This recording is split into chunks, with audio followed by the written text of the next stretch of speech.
सफा आयुर्वेदिक चूरन, पेट सफा तो हर रोग दफा।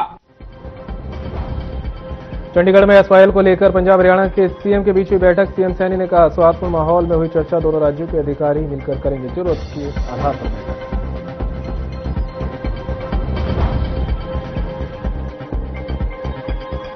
चंडीगढ़ में 2 फरवरी को होगी हरियाणा कैबिनेट की बैठक। सीएम नायब सिंह सैनी करेंगे बैठक की अध्यक्षता। बजट सत्र की तारीखों का हो सकता है ऐलान।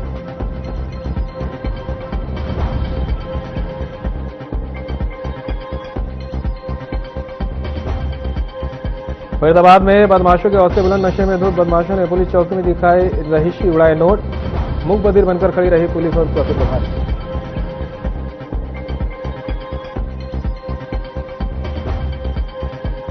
हरियाणा के ज्यादातर जिलों में ठंड के साथ हुई बारिश। नारनौल समेत 10 जिलों में हुई ओलावृष्टि। ओले गिरने से फसलों को पहुंचा भारी नुकसान।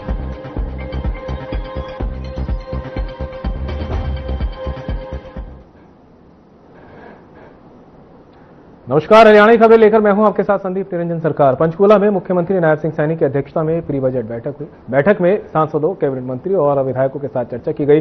मुख्यमंत्री ने कहा कि ये बजट हरियाणा के भविष्य की दिशा तय करेगा। 2026-27 का बजट संवेदनशील, दूरदर्शी और समावेशी होगा। बजट से किसानों की आय बढ़ाने, जल संरक्षण और नए उद्योगों पर जोर रहेगा। एआई चैटबॉट के जरिए अब तक 9000 से ज्यादा बजट सुझाव प्राप्त हुए हैं।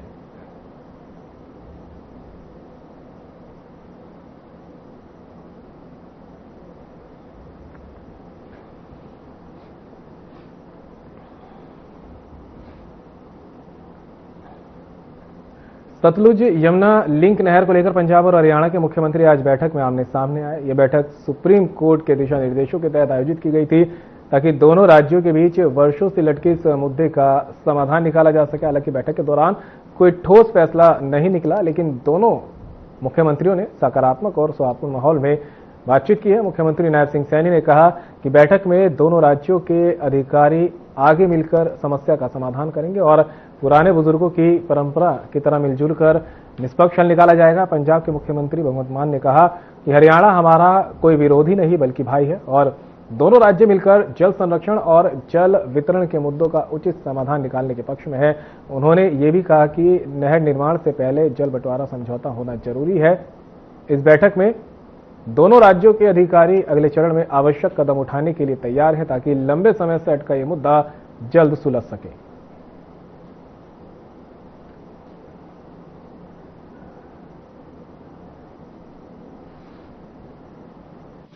अंदाजा लगा सकते हैं पंजाब के हमारे मुख्यमंत्री आदरणीय भगवंत मान जी, हमारे इरिगेशन मिनिस्टर श्रुति चौधरी जी और हमारे पंजाब के इरिगेशन मिनिस्टर गोयल साहब और सभी अधिकारी आज उपस्थित थे,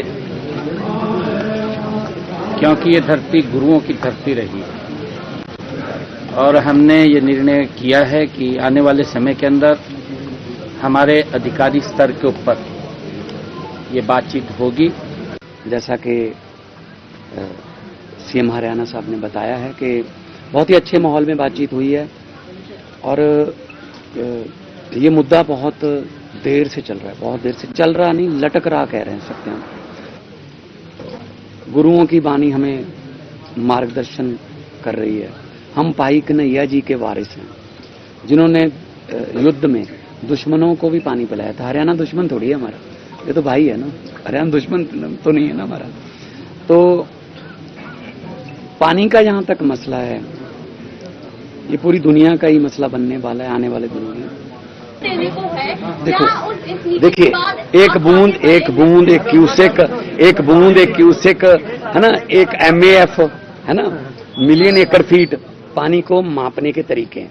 लेकिन मैंने आपको कहा कि इतने अच्छे माहौल में बातचीत हुई है, दोनों ज्वाइंट प्रेस कॉन्फ्रेंस कर रहे हैं। ये ना लगे कि मैं कुछ बोल के चला गया, ये कुछ और बोल के चले गए, मामला फिर वही रहा।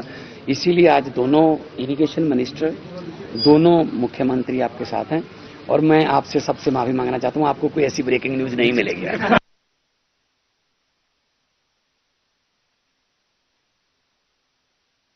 तो वहीं इनेलो सुप्रीमो अभय सिंह चौटाला ने सतलुज यमुना लिंक नहर पर हुई बैठक पर अपनी प्रतिक्रिया दी है। उन्होंने कहा कि बैठक का मकसद नहर निर्माण को पंजाब चुनाव तक टालना है। चौटाला ने बीजेपी और आम आदमी पार्टी पर हरियाणा के पक्ष को कमजोर करने का आरोप लगाया है। उन्होंने मुख्यमंत्री नायब सिंह सैनी की प्री बजट बैठक को हक को लेकर उन्होंने कड़ा रुख अपनाने की बात कही है। इनेलो का कहना है कि ये मीटिंग पहली बार नहीं हुई चीफ मिनिस्टर्स की, कई बार होगी। सुप्रीम कोर्ट के आदेश से ये मीटिंगें होती है, ये तो मीटिंग करना भी नहीं चाहते।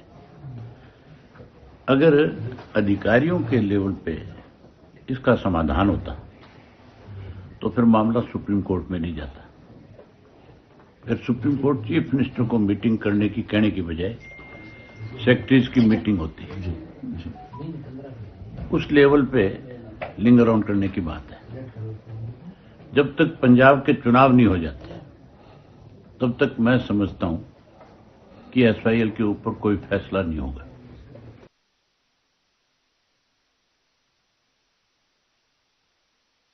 हरियाणा के ऊर्जा परिवहन एवं श्रम मंत्री अनिल विज ने पंचकूला में आयोजित प्री बजट कंसल्टेशन बैठक के बाद मीडिया से बातचीत करते हुए राज्य सरकार द्वारा बजट से पूर्व सभी हितधारकों से सुझाव आमंत्रित किए हैं और परंपरा को लोकतांत्रिक प्रक्रिया का हिस्सा उन्होंने बताया। उन्होंने प्रस्तावित किया कि प्रदेश के सभी सरकारी भवनों, स्कूलों, कॉलेजों और गौशालाओं की छतों पर सोलर पैनल लगाए जाएंगे, जिससे स्वच्छ ऊर्जा को बढ़ावा मिलेगा और बिजली की लागत में कमी आएगी। इसके अलावा इलेक्ट्रिक वाहनों की खरीद पर रियायत देने और राष्ट्रीय और राज्य राजमार्गों पर चार्जिंग स्टेशन स्थापित करने का भी सुझाव दिया है। बयान देते हैं, कभी कुरुक्षेत्र में आए थे तो उन्होंने एक बयान दिया कि मुगल चले गए, अंग्रेज चले गए और बीजेपी भी चली जाएगी। भाई अंग्रेज और मुगल तो विदेशी थे, हम तो इस देश की पार्टी हैं। हम तो इस धरती से हमारा जन्म हुआ। हम देश की संस्कृति, देश के विचार लेके आगे चल रहे हैं। हम क्यों जाएंगे? जाएगी अगर तो कांग्रेस भी जाएगी, क्योंकि कांग्रेस भी का जन्म भी एक विदेशी ने किया। ए.ओ. ह्यूम ने 1885 में ये कांग्रेस जमात बनाई थी, अंग्रेजों की साथ तालमेल करने के लिए। तो इसलिए अगर ये सिद्धांत है कि विदेशी पार्टी चलेगी, हम तो देशी हैं, हम तो यहीं रहेंगे, आगे बढ़ रहे हैं और आगे बढ़ाएंगे। यमुनानगर में मौसम ने अचानक करवट ली, जिससे जिले के कई इलाकों में तेज बारिश और ओलावृष्टि हुई है, जिससे आम लोगों का जनजीवन प्रभावित हो गया है। आसमान से गिरे सफेद ओले सड़कों और खेतों को चादर की तरह ढके हुए दिखे और कई स्थानों पर सड़कें बर्फ जैसी देखने लगी।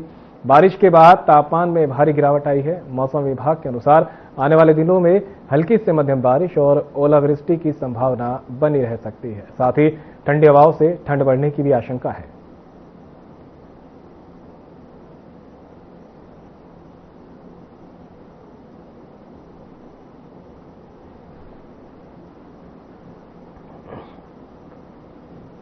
यमुनानगर में खैर तस्करों ने वन विभाग की टीम पर गाड़ी चढ़ाने का प्रयास किया है। सूचना पर छछरौली रेंज अधिकारी बलजीत सिंह ने टीम गठित कर कोट बसावा सिंह के पास नाका लगाया।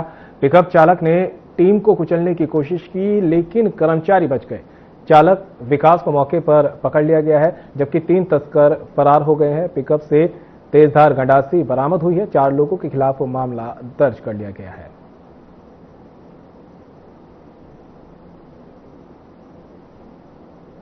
हमारे वन दरोगा श्री मिंटू कुमार को एक गुप्त सूचना मिली कि खोड़ फतेहगढ़ जंगल में कुछ व्यक्ति खैर कटाई कर रहे हैं। तो वो गुप्त सूचना के आधार पर मिंटू कुमार दरोगा खोड़ फतेहगढ़ जंगल में तुरंत गश्त पर गया। तो इन्होंने वहाँ मौके पर जाकर देखा, काफ़ी तलाश की, तो लगभग 8 पेड़ कटे हुए खैर के पाए गए। तो उसके पश्चात वन दरोगा ने आसपास मुलजिमों की तलाश की, परंतु आसपास कोई भी आरोपी नहीं मिला और माल मौके से गायब था। जैसे ही तलाश करने लग रहे थे तो इन्हें गुप्त सूचना मिली कि ये खैर के पेड़ पिकअप गाड़ी महिंद्रा बोलेरो में भरकर और कोट बसावा की तरफ ले जाए जा रहे हैं। अब 5 लोगों के खिलाफ मुकदमा दर्ज किया है, जांच जारी है।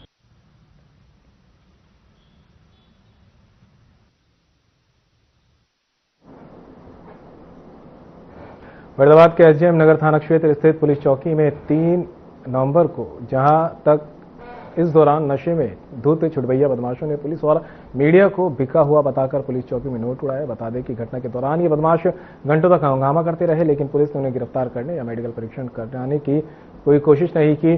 तो वही सूत्रों से मिली जानकारी के मुताबिक पुलिस अधिकारियों पर दबाव था कि इन बदमाशों को छोड़ दिया जाए और गाड़ी का चालान काटकर इंपाउंड करने पर धमकाया जा रहा था, जिसके चलते पुलिस इन छुटभैया बदमाशों के सामने बौनी नजर आई।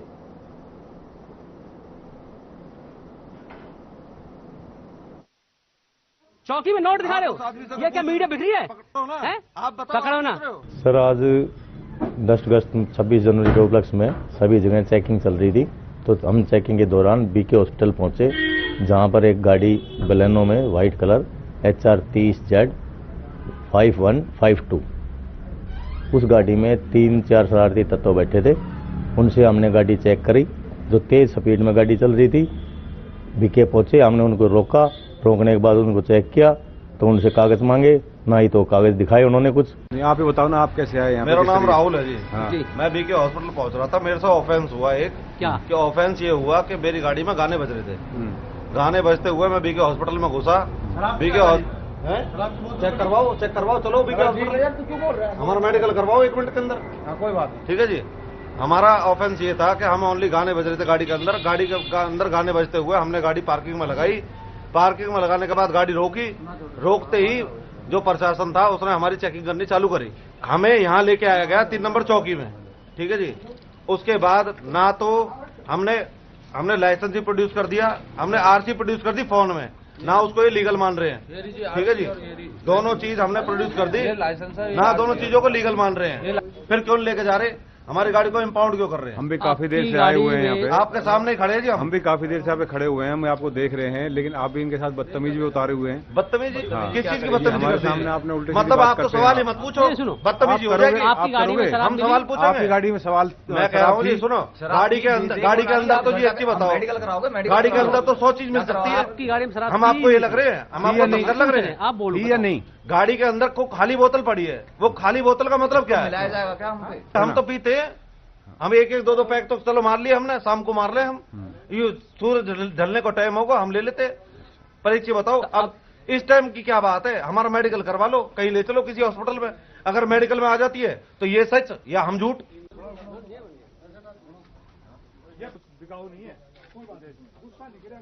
फरीदाबाद के बीके अस्पताल की मॉर्चरी के पास उस वक्त हड़कंप मच गया जब वहां एक कंकाल मिलने की सूचना सामने आई। कंकाल दिखाई देने के बाद अस्पताल में मौजूद लोगों में दहशत फैल गई और मौके पर भारी भीड़ जुट गई। सूचना मिलते ही पुलिस मौके पर पहुंची और पूरे इलाके को घेर कर जांच शुरू कर दी गई है। पुलिस ने कंकाल को कब्जे में लेकर उसकी पहचान और ये पता लगाने की प्रक्रिया शुरू कर दी है कि वह यहाँ कैसे पहुंचा। फिलहाल कंकाल मिलने के कारण स्पष्ट नहीं हो पाए हैं। पुलिस का कहना है कि पोस्टमार्टम और फोरेंसिक जांच के बाद ही पूरे मामले का खुलासा हो सकेगा।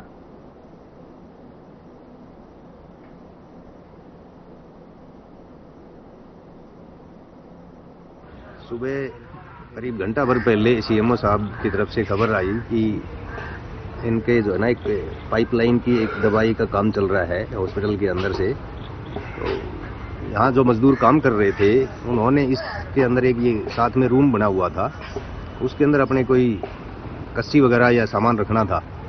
तो उन्होंने देखा कि कोई किसी इंसानी जो है ना उसकी हड्डियाँ कंकाल टाइप के अलग अलग, हर पार्ट अलग सूखा हुआ पड़ा हुआ था।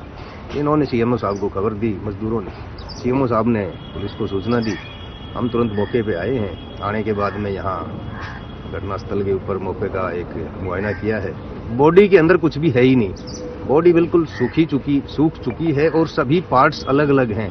फिंगर्स, नाखून, टीथ, जबड़ा, खोपड़ी सब टूटे हुए हैं, सूखे हुए हैं। ऐसा प्रतीत हो रहा है जैसे कि साल भर पुराना कंकाल हो। आगामी कार्रवाई अभी DD एंट्री करते हैं और उसके बाद इसकी एक पहचान कराई जाएगी और पुरानी कोई भी एक गुमशुदगी है किसी भी इंसान की उनको तलाश करते हैं कि इतने साल भर 6 महीने पहले कोई ऐसा कोई मामला अगर हुआ है तो तलाश करते हैं, पुलिस कार्रवाई करते हैं।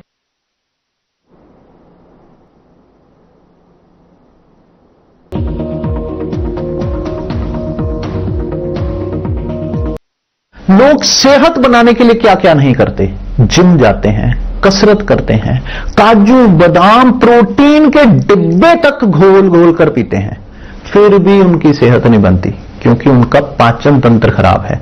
और जब तक के पाचन तंत्र दुरुस्त नहीं होगा, वो जितना मर्जी अच्छे से अच्छा खा ले, उनकी सेहत नहीं बन सकती।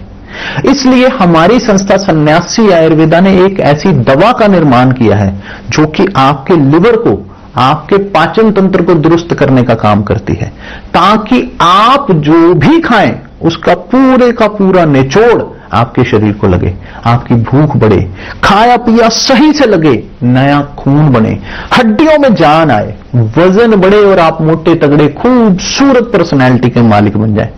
सिर्फ 655 रुपए की पूरे 1 महीने की दवा होती है और आप इसे घर बैठे 01145454545 पर फोन करके दवा मंगवा सकते हैं। अब भी मजा आएगा ना वीडियो। पेट दफा, रोग दफा, सबको पता, फिर तुझको नहीं क्यों पता। अरे पेट दफा, रोग दफा, एक जगह। कभी खेलों के मानचित्र पर उत्तर प्रदेश सिर्फ संभावनाओं का नाम था, पर 2017 के बाद संभावनाएं संरचना बनी। जनपदों में स्टेडियम, ब्लॉकों में मिनी स्टेडियम और गांव में मैदान। खेल अब शहरों तक सीमित नहीं रहे। लखनऊ से मेरठ, वाराणसी से अयोध्या, ग्रेटर नोएडा से गोरखपुर, मैदानों पर सिर्फ खिलाड़ी नहीं, अंतर्राष्ट्रीय इवेंट्स उतरे। खेलो इंडिया, यूनिवर्सिटी गेम्स, मोटो जीपी, डेविस कप, बैडमिंटन से लेकर खो खो तक। उत्तर प्रदेश अब मेजबान भी है और दावेदार भी। प्रतिभाओं को मिला मंच, प्रशिक्षण और सम्मान। आज उत्तर प्रदेश खेलों में सिर्फ भाग नहीं लेता, दिशा तय करता है। ये है बदलाव की कहानी, मेहनत की पहचान और भविष्य की स्वर्णिम उड़ान। ये है आत्मविश्वास, लगन और विजय का गूंजता संदेश। ये है नया उत्तर प्रदेश।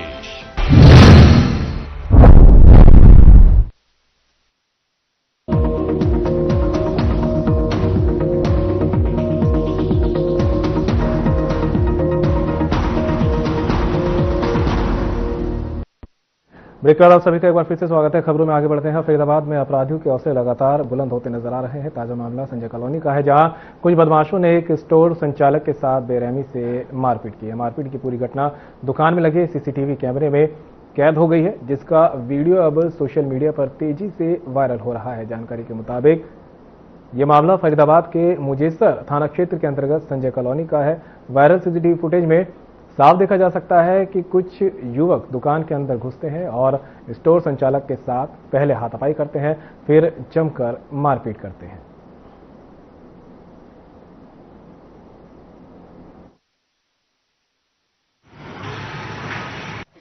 सर, मेरा ये मामला था। एक्चुअली क्या ना, मैंने अपनी दुकान से आगे, मेरा मेडिकल स्टोर है पहले तो ये मेरे का खुद का निजी मेडिकल स्टोर है।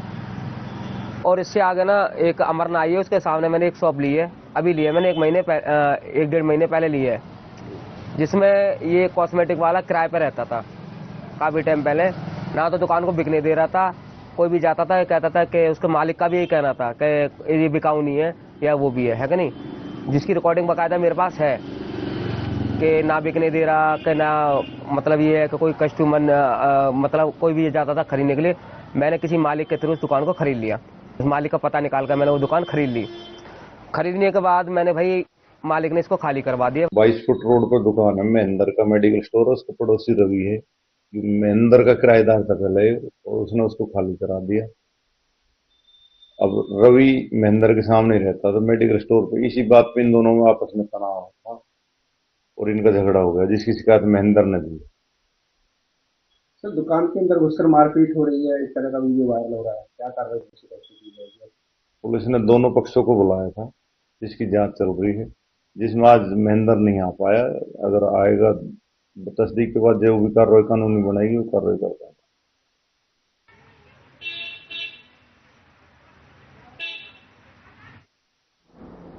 हिसार में बैंक कर्मचारियों ने 5 डे बैंकिंग लागू करने की मांग को लेकर हड़ताल की है। सरकारी बैंकों की अधिकांश शाखाओं में कामकाज पूरी तरह से ठप दिखाई दिया। ग्राहक नकद निकासी और अन्य सेवाओं में दिक्कतों का उन्हें सामना करना पड़ा। ऑनलाइन बैंकिंग, एटीएम और मोबाइल के जरिए लेन देन जारी है। कर्मचारियों का कहना है कि ये मांग पहले से मान्यता प्राप्त है, लेकिन इसे टाला जा रहा था। 5 डे बैंकिंग लागू होने तक यह आंदोलन और हड़ताल जारी रहेगी।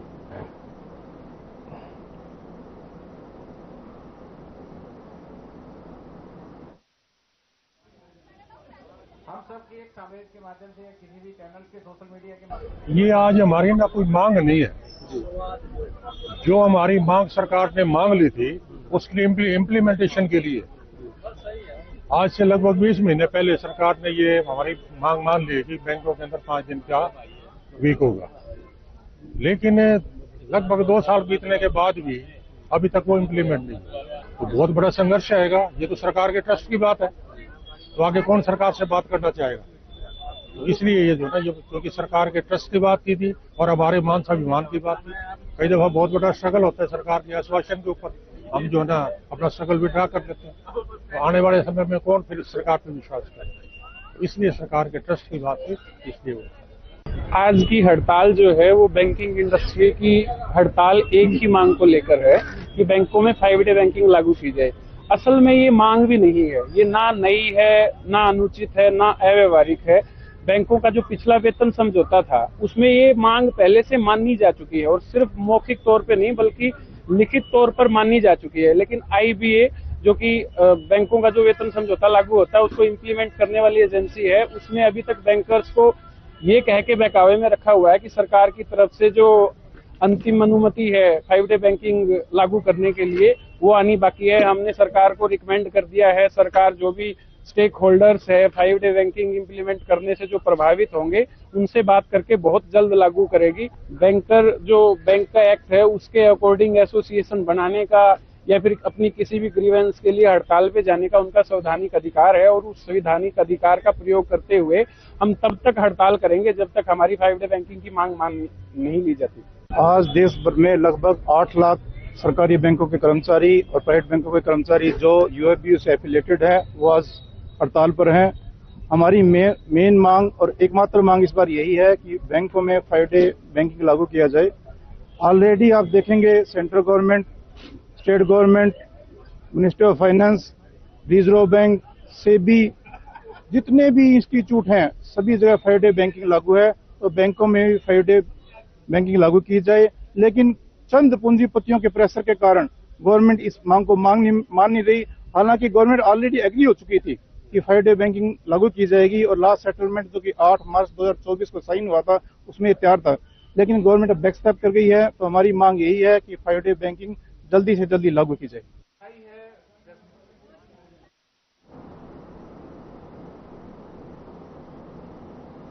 फिलहाल इस बुलेटिन में मेरे साथ इतना ही। दीजिए इजाजत, नमस्कार।